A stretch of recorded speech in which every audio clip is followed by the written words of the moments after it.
Assalamualaikum warahmatullahi wabarakatuh. Perkenalkan, nama saya Kak Erikson, NIM 2012-11034. Oke, jadi mengenai tugas kali ini itu mengenai matkul dari manajemen teknik tentang kasus kendali dan komunikasi dalam manajemen. Nah, pertama-tama manajemen itu menghadapi berbagai tantangan dan kasus kendali dan komunikasi itu merupakan dua elemen penting dalam mengatasi situasi yang kompleks. Penanganan yang tepat akan menentukan keberhasilan dalam berbagai skenario. Oke, selanjutnya itu mengenai definisi kasus kendali dan komunikasi. Oke, yang pertama dulu kasus kasus kendali. Kasus kendali mengacu pada situasi di mana tindakan manajemen diperlukan untuk mengatasi penyimpangan atau ketidaksesuaian dengan rencana awal. Lalu komunikasi dalam manajemen melibatkan proses pertukaran informasi, ide, dan instruksi antara anggota organisasi, baik secara vertikal maupun horizontal.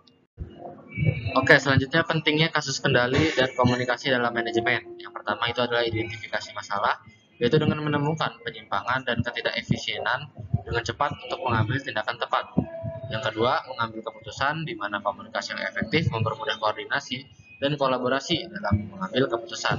Dan yang ketiga, pencegahan krisis, yaitu menghindari eskalasi masalah dengan penanganan dini dan komunikasi yang transparan. Oke, selanjutnya terdapat tantangan umum dalam kasus kendali dan komunikasi. Yang pertama, kurangnya transparansi, yaitu informasi yang tidak jelas atau terlambat dapat menyebabkan kesalahan persepsi dan tindakan yang tidak tepat.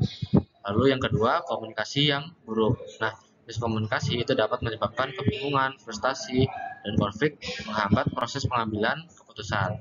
Lalu yang ketiga, kurangnya koordinasi. Dengan kurangnya koordinasi antar departemen dan individu dapat menghambat efektivitas penanganan kasus kendali. Oke, selanjutnya strategi efektif untuk mengatasi masalah kasus kendali. Di sini terdapat 4 poin. Yang pertama itu adalah analisis dan definisi, yaitu memahami akar masalah, mengidentifikasi faktor penyebab, dan mendefinisikan ruang lingkup kasus kendali. Lalu yang kedua, perencanaan dan strategi, itu mengembangkan rencana aksi yang jelas, menetapkan target, dan memilih strategi yang sesuai untuk mengatasi masalah. Lalu yang ketiga, implementasi dan monitoring, yaitu menerapkan rencana yang telah disusun, memantau perkembangan, dan melakukan penyesuaian jika diperlukan. Dan yang terakhir, evaluasi dan peningkatan, yaitu mengevaluasi efektivitas solusi yang diterapkan, mengidentifikasi, lalu meningkatkan proses penanganan khusus kasus kendali.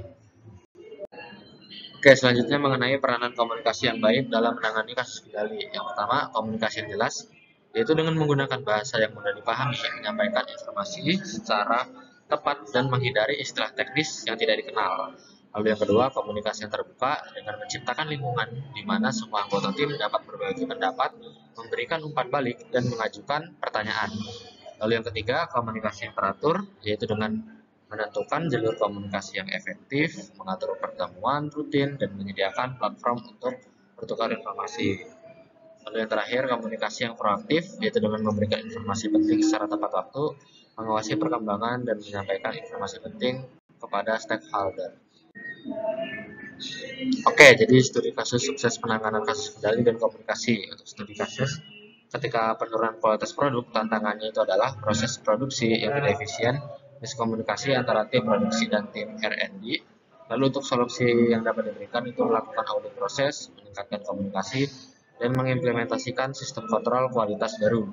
Lalu ketika dalam kasus penurunan motivasi karyawan, itu tantangannya adalah kurangnya komunikasi, kurangnya apresiasi, dan kurangnya kesempatan pengembangan karir. Lalu untuk solusinya itu dengan meningkatkan komunikasi, membangun program pengakuan, dan menyediakan program pelatihan dan juga pengembangan.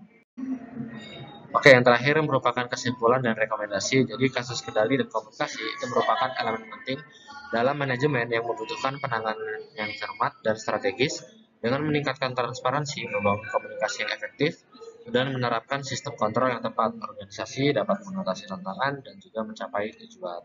Oke, mungkin sekian presentasi mengenai tugas dari matkul ini. Kurang lebihnya dalam penyampaian saya mohon maaf. Wassalamualaikum warahmatullahi wabarakatuh.